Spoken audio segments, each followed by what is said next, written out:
Hello, everybody. Hi. Is that Helen? It is. We're Hello, Helen. away. How are you? I'm good. We're away. We've just been to the spa and I've rushed back because I was like, oh shit, is that the time? So yes. I'm back at Smart Driving doing regular stuff. Are you? Yeah. Excellent. I will see you soon then. Well, you might see me tomorrow night because I'm on the I'll be at the thing tomorrow. Although tomorrow I'm at the RSGB conference. Right. I'll only have half an hour because there's a meal in the evening. So just while everybody's coming in, Helen and myself will hijack this. We've known each other for a very long time, and so we've worked together for a long time, haven't we? Yeah, we have. Yeah. Oh, I'm absolutely buzzing. Well, we will be, well, fingers crossed we're back for in time because we're at Carlisle at the moment. So we have to go all the way across country to get home. Depends on what time hubby finishes his training. Yeah. So high tracked his training because he was in a 5-star hotel with a spa. Well, there you are. And you need somebody to look after him. Exactly. So I was like, oh, I'll just tag along. What's really lovely about the fact that you guys know each other is that I know you two, but separately, because Helen, you're like an OG member of Ask Becky, aren't you? You've been here since day one, pretty much. So that's so good that you're here. I love that. And I'm very jealous you're at a spa. That's just not fair. So hello, everyone. Good evening. Thank you for joining us. So we, Andrew and I, chatted, and the last one you guys gave us some great feedback and you really enjoyed, so we've decided to make this a regular monthly thing. So even though this is part 2, this is going to be an ongoing thing, which is fantastic. So pop your questions in the chat like always, or just let me know if you want to unmute and ask anything. Okay. So hi Andrew, how are you today? I'm very well, thank you. Very well. Just had a really great day doing some full license holder work for a company. It's a regular slot for me. I've got my fleet badge, and it's really great. It's a day with 4 van drivers, just assessing and giving them a few tips. And it's just one of the things that you can do as an ADI. You can get into the commercial sector. The work sometimes isn't as paid as well, but others it can be paid very well. And it's just another bow in your string, and it's fantastic. It gives you a little bit more flexibility. I don't know if anybody does any fleet training on here. No? That sounds brilliant. How would, if anybody here was interested in something like that, how would they get started? So the fleet, there's a fleet badge, okay, and usually now the DVSA you have to go to an accredited course to get the fleet badge, and I did mine 18 years ago with the IAM. ROSPA do one. I think Drive Tech do them. And there's a couple of us. I think the DIA do one as well. And basically, it's just another qualification. And what way I look at qualifications is if I look at the market, I look at where I think I could work, and then I go in and do that work. Then I'll go and get training to do that. So another really great sector to get in is the blue light training, and that's a CRAD qualification. That's quite expensive, but there's lots of work, and the work is very well paid. Yeah. Oh, so and that's another accredited, a different course as well. But there's lots of stuff that you can do, particularly if you're thinking about you want to diversify from learners. These are the sort of things that you can do. I think it's really great to know when you qualify, there is so many more avenues that you can go down. If you're somebody that's a bit passionate and driven and you want that little extra thing, there's a lot of opportunities, isn't there? Yeah, my badge has taken me across the world. Oh, it's Yeah, nice, Dubai, Singapore. So Ashley Grigg, does a lot of work for ROSPA. He's always in the Middle East. He used to go to Russia before the issues with Russia. He went across the world. The guy, Mark Bourne, who's the head of training at the AA, he worked with Mercedes driving school, and he worked across China, the USA, all of lots of places worldwide. So there's loads and loads. We've had Loads of opportunities. George says that he's got one accredited too, which is fabulous. And Okay. Sally has asked, how long does it take to gain accreditation? So George, where are you from, George? Which organisation? Andrew, I'm an ex-examiner who used to do the accreditations. Oh, right. Okay. Yeah. Okay. So you've got an accreditor. You're accredited. I'm accredited. I was an accreditor, but I've since retired. Right. Okay. You was an accreditor. Okay. Brilliant. Okay. So the accreditation course itself, you have to have. I don't know if there's a lot going on at the moment, George, is there? Because accredited courses. No, at the moment, no.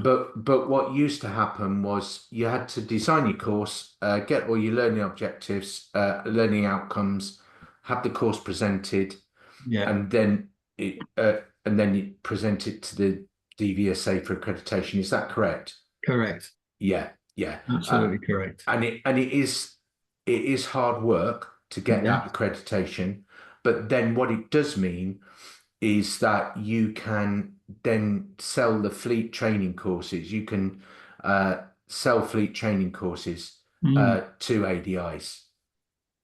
Yeah, and in fact, some of the accredited. Well, they changed it. They changed it because it used to just be a fleet test, and then they made it accredited. That's right. Yeah. Because I had the fleet badges. Well, I've got the fleet badges anyway. Yeah.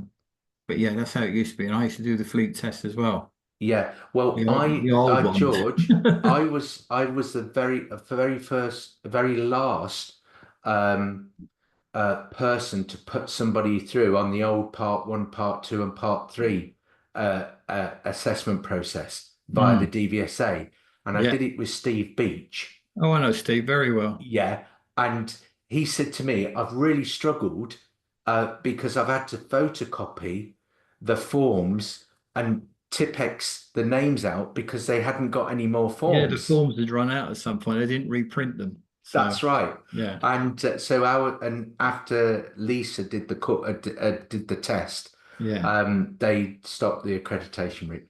Yeah, it's like they stopped the inspection for audit as well. That stopped as well. Yeah. I did all those as well. Yeah. Anyway, I'll let you get back to it, Andrew. Sorry, mate. Didn't mean to interrupt. It seems I'm just chatting to old friends. Helen, well, speaking of old friends, Helen has said in the comments that she had one and she let it expire this year because she's hopefully going to be retiring in the next 2 years. Oh, right. Amazing. So if anybody has any questions at all for Andrew while we've got him, get them in the chat box or pop your hand up or let me know if you want to unmute. In the meantime, Andrew, I've got a couple of questions for you that I've seen dotted about in my group. I've seen going on in the industry at the minute, and I thought we could have a chat about it. Sod that, hang on, we'll come back to me. Mark has put a brilliant question in the chat. I've heard the term blocking on roundabouts. What is this, please? We'll go for you first, Mark. Okay, so do you want me to answer that? Yeah. Heard the term blocking on roundabouts. What is this? So this is a really interesting term. So if we think about roundabouts, roundabouts that are there to encourage traffic flow. Yeah. And the term blocker has come about because they're looking for cars to block the route of vehicles coming on. Yeah. Now, so that's the term blocker. So you're looking for a vehicle that's going to stop the people coming from the right. Now, so it's a great term to use. So what I encourage people to look at is look at the vehicle that's going to create the gap. Because if you're just looking for the blockers, often what happens is that when they see when they don't move, or the driver doesn't move until they see it block the entrance onto the roundabout. But there could be other indicators. Yeah. So we want to get them to look a little bit earlier, a little bit further around the roundabout, so to speak, if they can see it, but also look for other vehicles that would be creating the back gap. So if you've got a vehicle indicating left, they're creating your gap, because as they move, there will be a gap. So when we start thinking about blockers, don't just think about when the vehicle that's going to stop vehicles coming from your right. Also think about vehicles that are going to help you, or looking for the that's going to create the gap. And this often, the reason this came about a long time ago was because people were quite hesitant at roundabouts, and they were saying look for the gap. But if you left it late, the gap would be there, but you wouldn't have time to take the gap. So then we thought about, well, look for blockers, because that will create the gap. Does that make sense? Yeah. So yeah. So would it be, George? Sorry, Andrew, I've got you and George mixed up there. I'm showing my age. Good answer. Thanks very much. But just to clarify then, so this could be potentially a vehicle that's on the roundabout, yeah. but there's a queue perhaps for the next junction round that he's going to take, so he stops short, that effectively creates a gap for us to enter the roundabout. Okay. So what I would say there, that is looking at the vehicle that's creating the gap. Yeah. So the blocker, the term blocker, is the vehicle that's going to go across the entrance for the vehicles coming from the right that would stop you from going. Does that make sense? So you have to give way to those vehicles on the right, and if somebody's coming round the roundabout and stops, so because they've got priority, and stops the vehicles coming your way, that's when you can take the gap. Okay. Yeah. So they're effectively stopping on the roundabout. No, they're stopping vehicles entering the roundabout. Okay. And so what they're doing, let me see if I can I do the whiteboard on here? Let me have a look. Okay. New whiteboard. Okay. Can everybody see that? We yeah. can. Okay, let's get a pen. So this is the roundabout, okay, or a very, yeah, sort of, okay. This is the car here. We're waiting here, okay, and there's a vehicle there, and a vehicle comes round here. So that is blocking that vehicle from entering the roundabout. Yeah. So let's just remove So that. the one that's coming round is going to take our exit, if you It's like. going to take, yeah, that's right. So we're waiting to pull out of this road here, and they're coming off to that road there. Yeah. Okay. Now, what I would say also is another way to deal with this is, if this car is indicating to go left round here, they are creating your gap. So what you want to be doing is encouraging your learners or your drivers to look in this area for any vehicles that are going to block this vehicle from coming.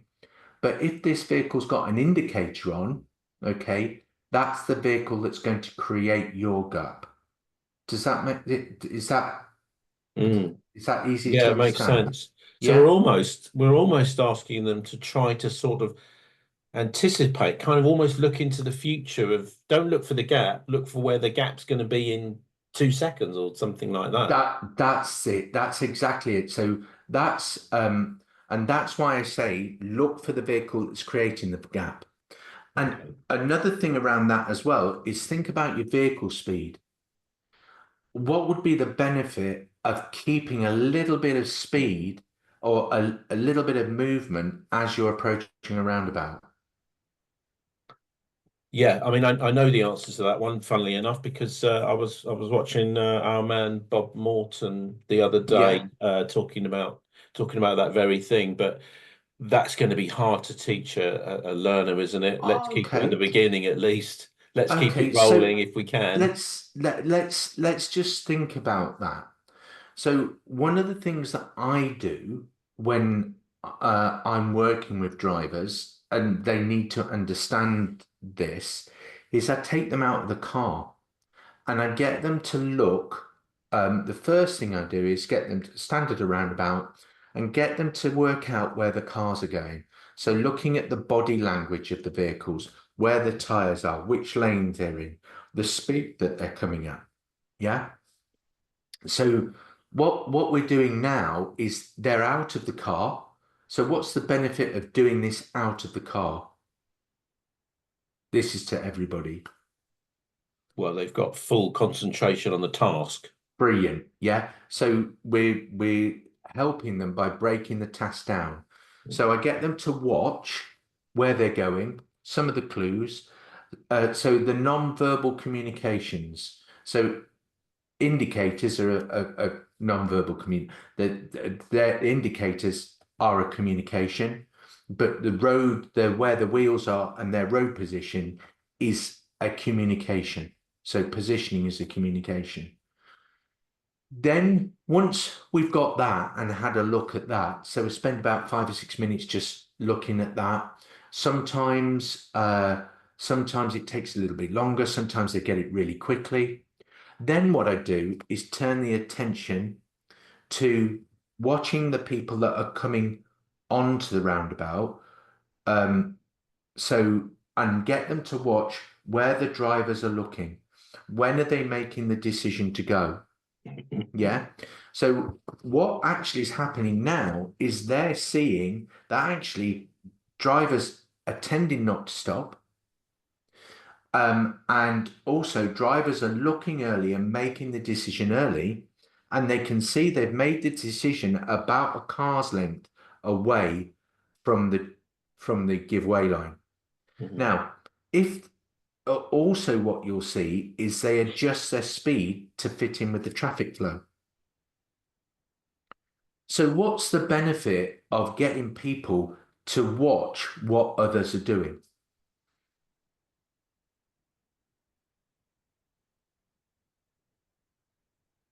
Well, I guess they can, they can replicate that potentially themselves with their own driving, but also it gives them that little crystal ball of getting that 2 seconds or a second and a half kind of ahead of the game, if you like. So I guess the example would be if someone's coming to a roundabout and they're not slowing, the chances are that there's a gap already for them, and they're going to go, as an example. Yeah.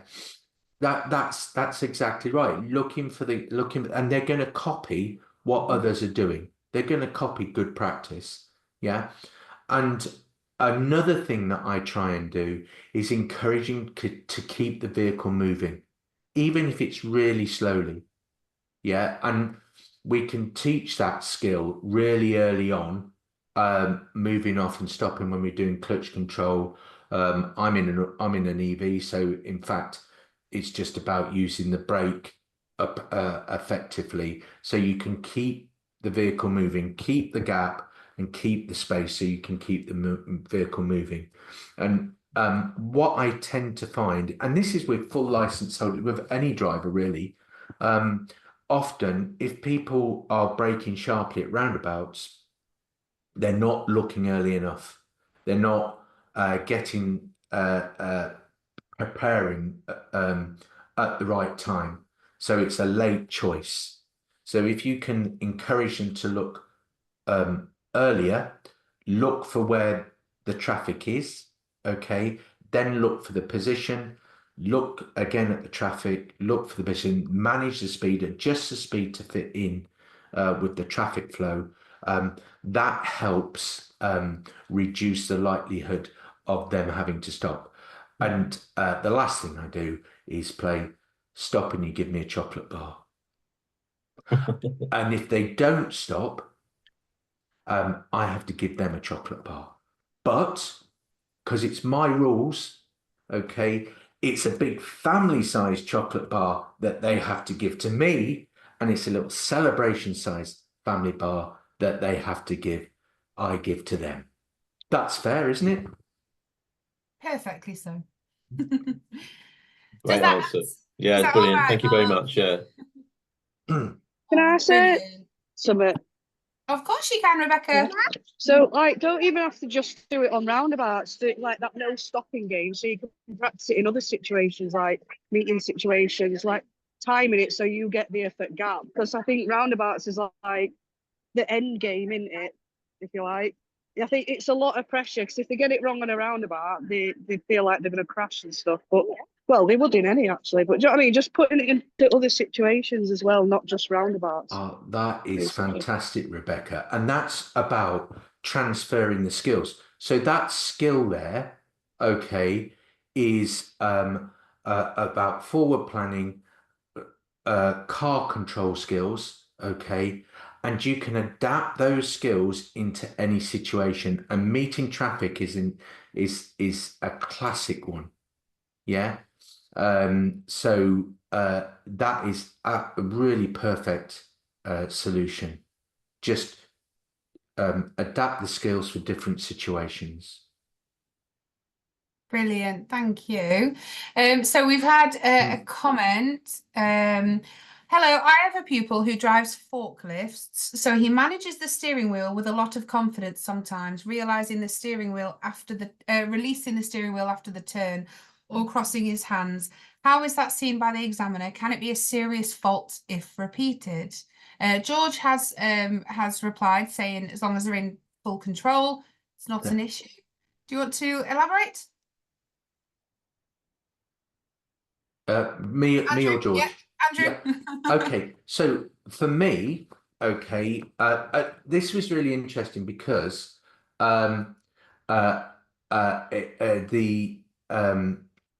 what happened, so I was delivering some full license holder training a couple of weeks ago, and an ex-police trainer was delivering the training with me, and he said to me, this guy wasn't using the pull push method.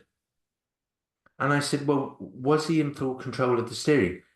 Was there any danger at any point? And he said, well, no. I said, well, why mention it then? And I think George has alluded to this in his comment. There, when we assess things, okay, we need to assess what's actually happened as a result. Yeah. So the first thing, and George might just have to refresh my memory on this, but it would be when they're assessing driving for the driving test, it's how far from the defined outcome. That's it. So what would I have done in that situation? Yeah. Then it's, were there any legal breaches, okay, to take place? What happened as a result of the action that was taken? And finally, were there any safety implications? So the bit here, okay, is, well, what actually happened? If there's a legal breach, when I'm working with full license holders, if there's a legal breach, Okay, I cannot allow that to carry on because that could result in that driver getting points. And I'm there to ensure that that driver is driving for a long time. Yeah, so they're safe. They're not going to get points on the license because some of these people, engineers, commissioning engineers, and things like that. So they are vital to the company.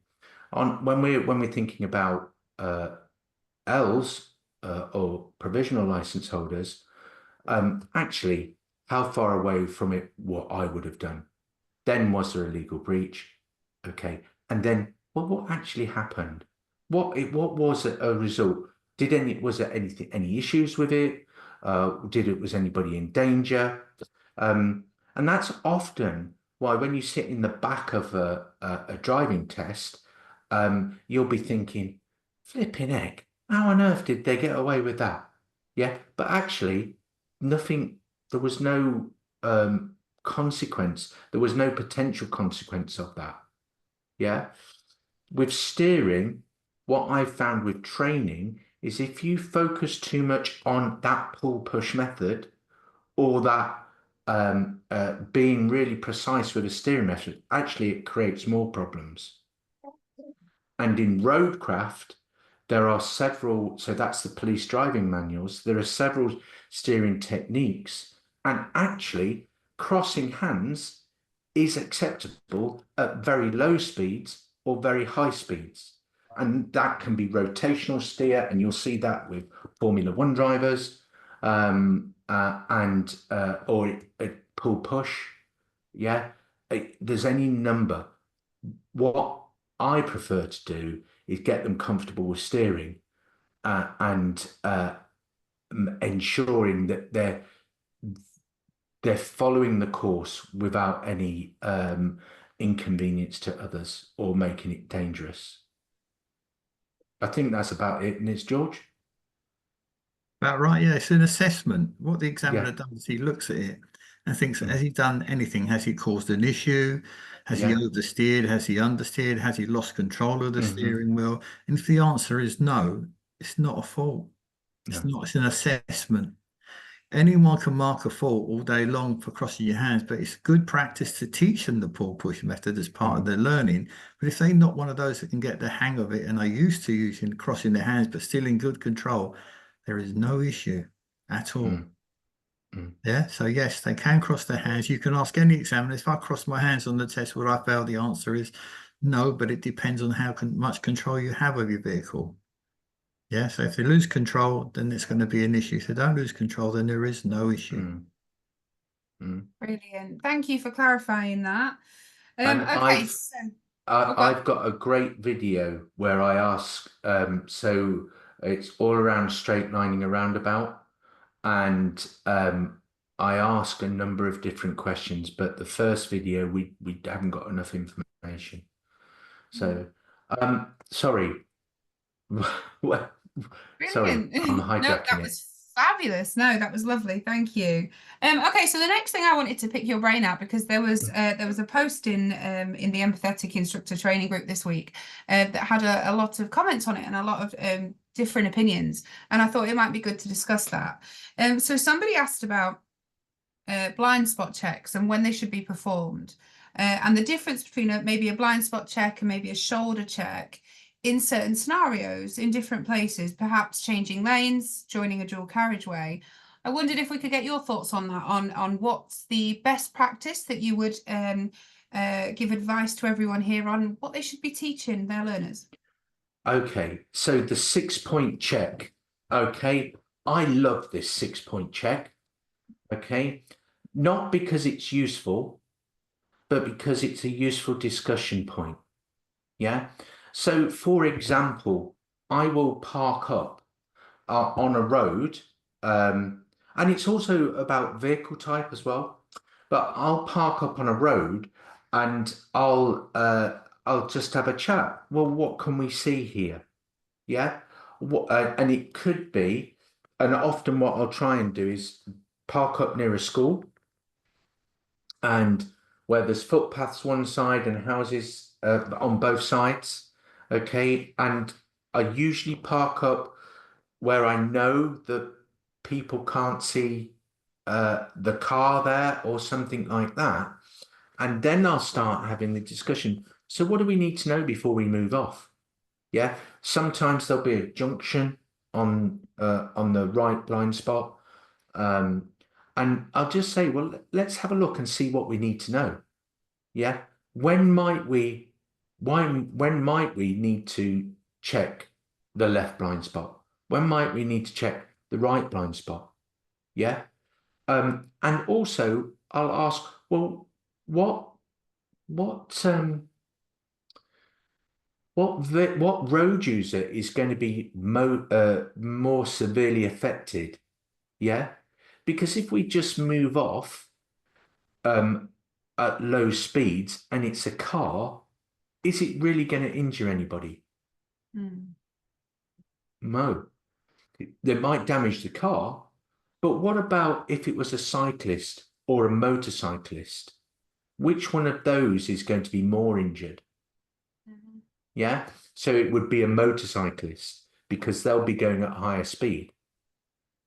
So there we encourage them to think about, I encourage people to think about, well, what is what's happening around the vehicle? And then also I'd say, well, what if it was a different time? We've got a school here. What if it was kicking out time or dragging in time?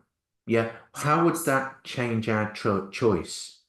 So what you're saying is it's situational, and because it's situational, that's the kind of conversations we should be having with our learners, getting them to realise that. Yeah, 100%, 100%. And sometimes what I'll do is I'll get out of the car and I'll go and say, have a look in the mirror. Can you see me? Can you see me? So I move into the blind spot. What have you got to do to see me? And they just turn around and look. With blind spots as well. So this is very important. When we're moving onto from a slip road or changing lanes, we do need to make sure we know what's in the blind spot. Now, one of the issues that we have is that often when we look over our shoulder, we steer in that way. So the point here is not to say don't do the blind spot check, is this is often what happens if you check your blind spot. So if they're aware that they steer, okay, then they can do something about it.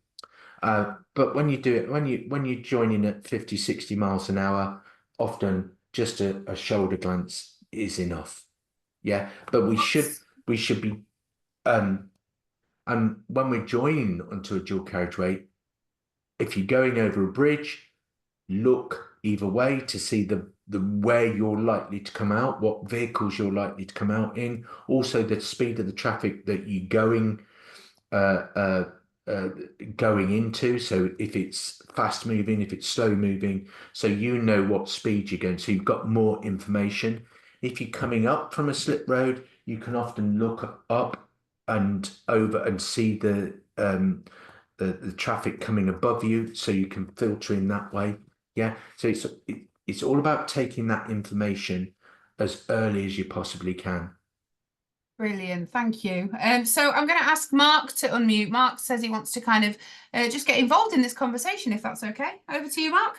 Yeah. So when Becky asked that question, I wondered if it was on the back of a conversation that was going on one of the groups. I'm not sure if it was your group actually. I think it was your group actually, Becky, with Mick Knowles. Is that his name? Mick Knowles, very active user, and some other guy about changing lanes on a motorway. So doing 70 and how actually taking your eyes off the road at that speed to do a blind spot check is probably not wise. So I think you've kind of answered it already, Andrew, in a roundabout way.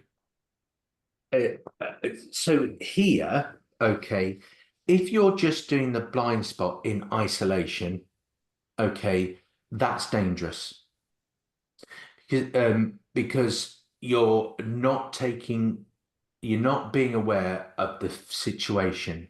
So you're not fully aware of what's happening around you. So your situational awareness is very poor.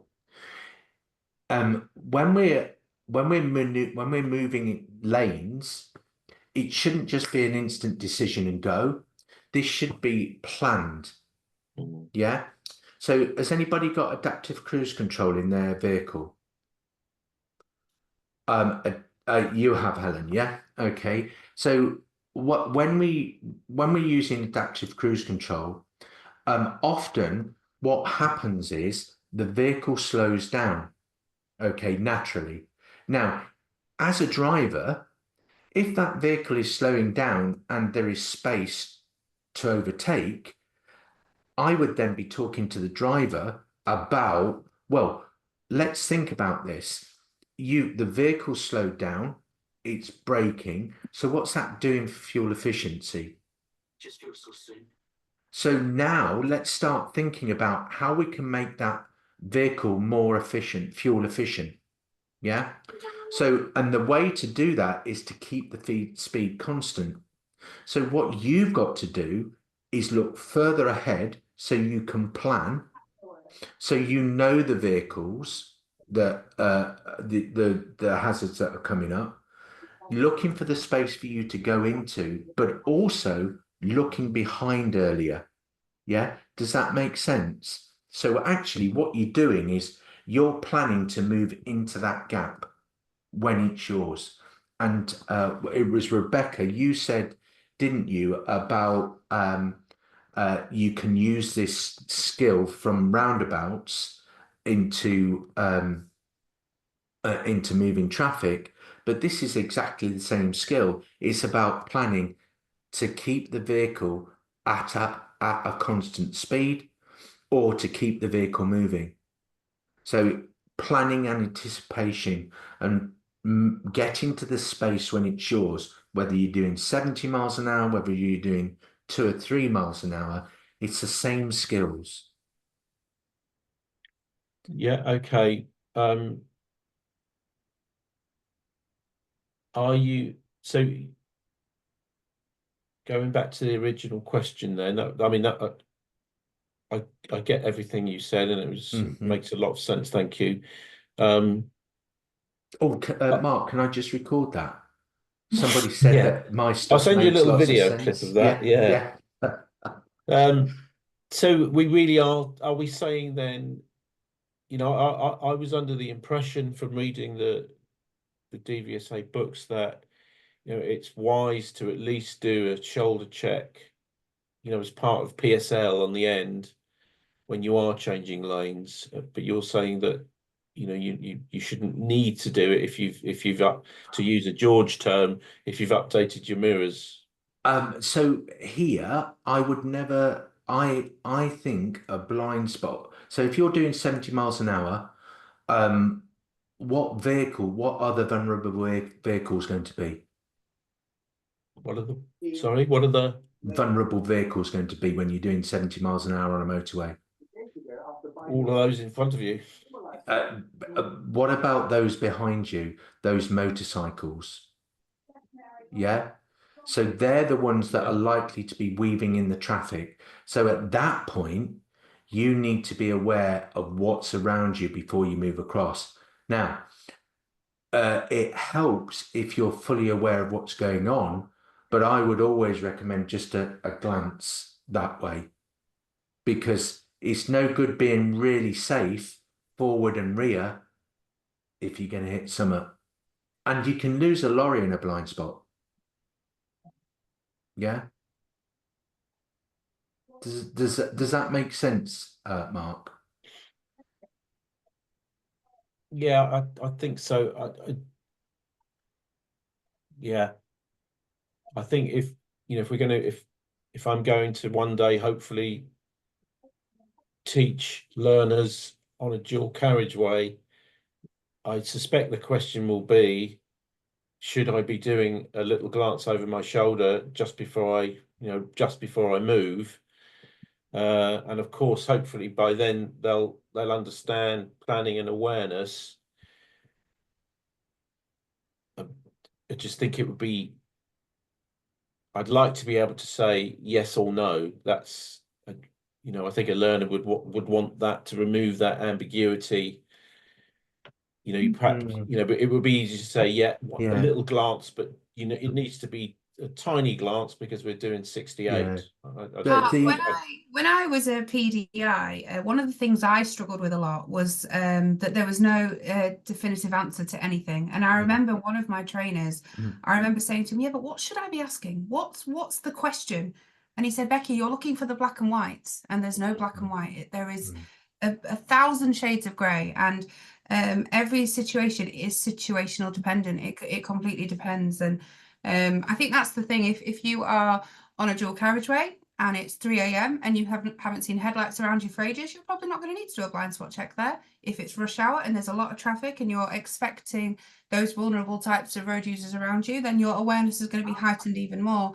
It depends on a lot of different scenarios. Does that make sense? Yeah, thank you. It's like Andrew says, you've got to plan. If you plan ahead, well ahead, and you can work out what's happening ahead of you. And I've got variable bloody cruise control, which can be a pain sometimes. But even then, if you can keep the solid speed and a quick glance over your shoulder, there's no harm in it. But we're talking about a very quick look just to confirm there's nothing there. Yeah. And it's not just about forward planning, it's about aware of what's behind as well. Absolutely. Because one of the things is that a vehicle that can legally travel in excess of the speed limit, well, they have exemptions, are police vehicles, and they can be traveling very, very fast. And it's all about visual acquisition. That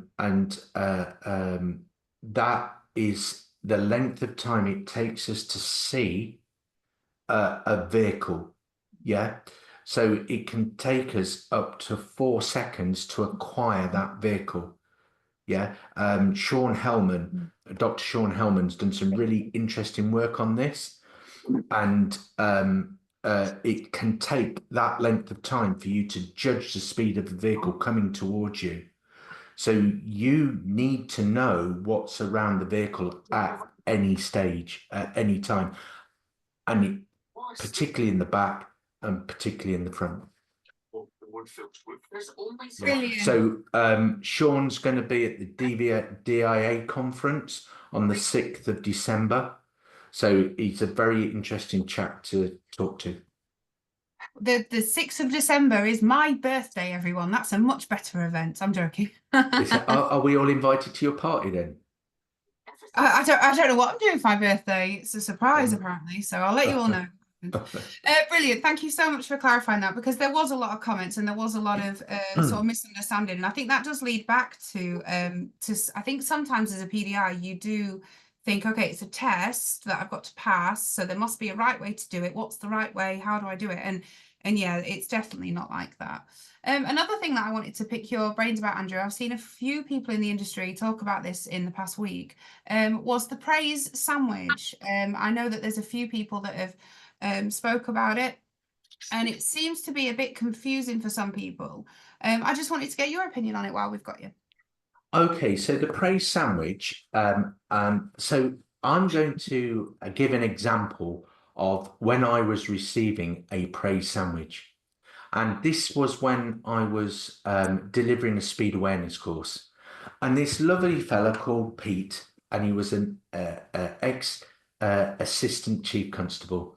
He came and watched my course, and he spent 15 minutes telling me how good this was. Yeah, 15 minutes. Yeah. And I'm just saying to Pete, what do you want me to change?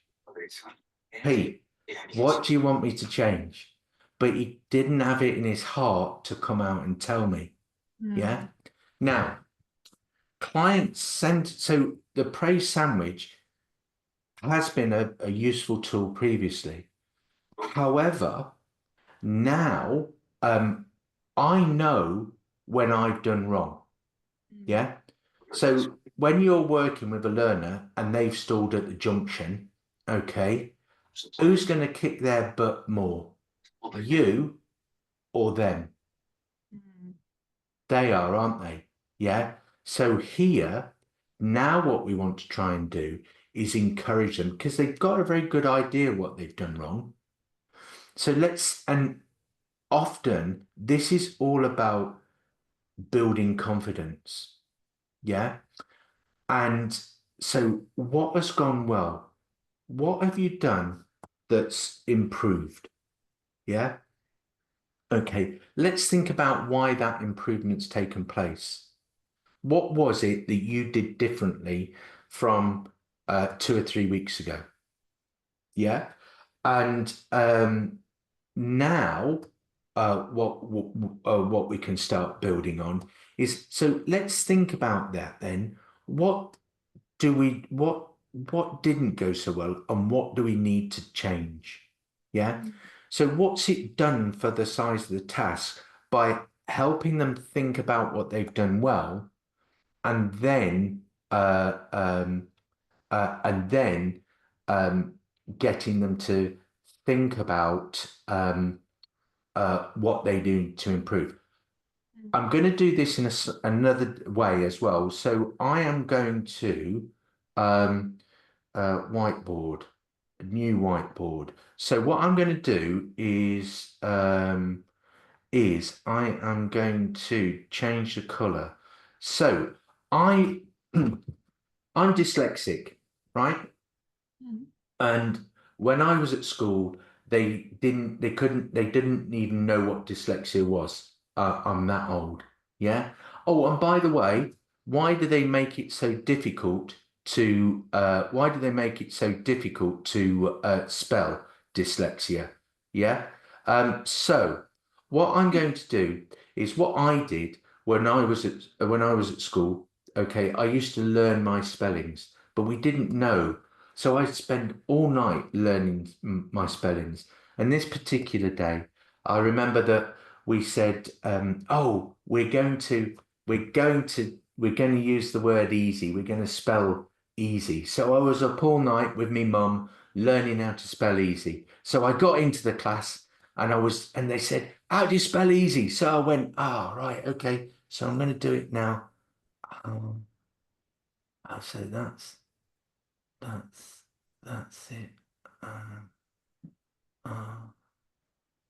That's, and I've done it in the 6-year-old's writing. Okay, so now, and I thought, oh, I'd done it, yeah. But have I spelt easy? So No. in the 70s, how would that have been marked? How would that have been marked? A big fat cross. Yeah, Donna, it's a red cross, not just a black cross, a red cross. Yeah.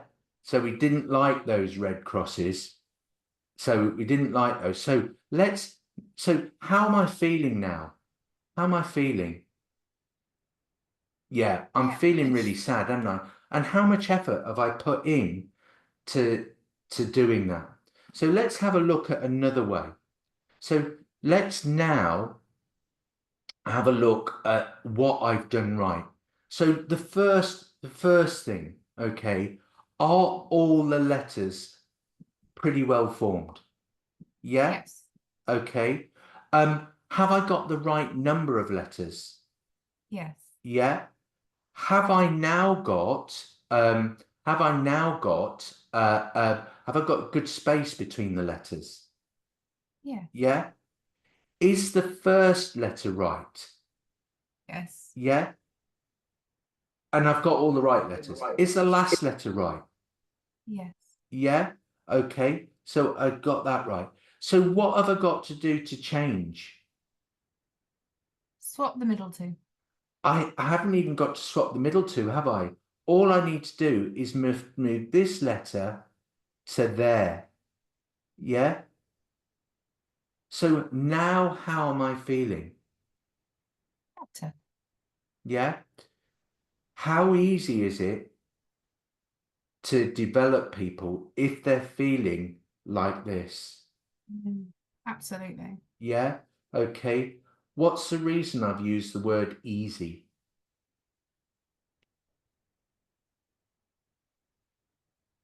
To show that it's easy. Exactly. It's easy. If we just think about what have we done to get to this point? What's the really good stuff that's happened? Then we change the way that people feel about the way they're learning. Yeah. And what happens? Has anybody had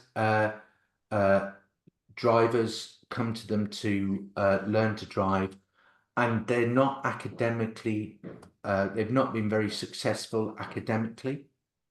How do they feel about tests? How do they feel about being in a learning environment?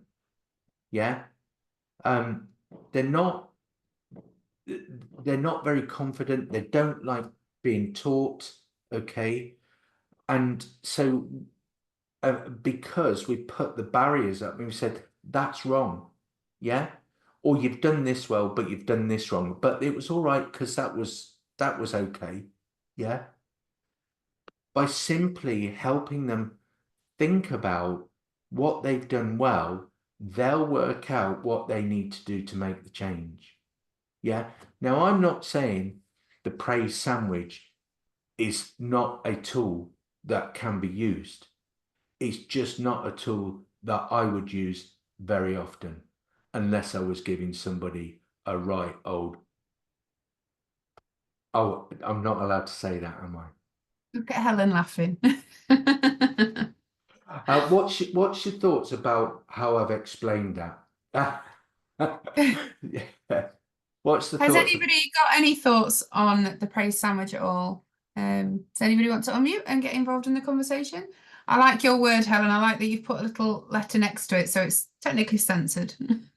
Oh, there you go. No, she's gone for it. She's gone for it.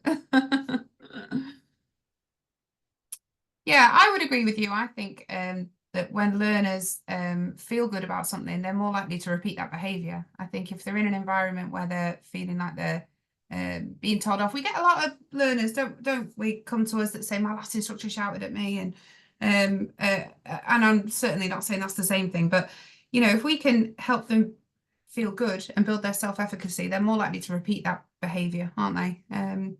So yeah, I'm much more of I prefer to have a conversation with them and help them realise the good stuff. Yeah. Yeah, How did it go George well? has What put did we in do the specifically that George made has it put. go well? Sorry, Becky. George has put that there may be times, yeah, but for me it's a very, very tiny time, and often it's in a different situation. When we're creating a positive learning environment, we want to be positively reinforcing. So positive reinforcement. Yeah. So what have you done well? Yeah. Mark has put a lovely comment. He said, find error in the action, not the pupil. Yeah, that's lovely. Yeah. That's Yeah. brilliant. And on that lovely note, we've reached 7:30, everyone. So we'll end it there for the evening. Thank you so much for joining us. Thank you, Andrew, again. And Very you'll come welcome. back? Yeah, I'll come back. If anybody wants to find me, okay. I'll put my email in the comments, shall I? Yeah. I'll tell you what, Andrew, if you're happy to, I'll upload the video tonight on Yeah. my group, and then if you want to pop it on the group, or Yeah, okay. Yeah, I'll do that. So or you can phone me on 07812 537 562. And I'm happy to come and help, either online, in car, and I'll go anywhere. I've been to Inverness. I've even been up to Blythe. You are always about, aren't you? Always traveling. Yeah, yeah. Helen says Brilliant. it's dinner time. Thanks, Becky and Andrew. A lot of people are saying thank you. You are all very welcome. Thank you for joining us. Have a wonderful bonfire night, and we'll see you soon. Bye, everyone. Bye. Cheers.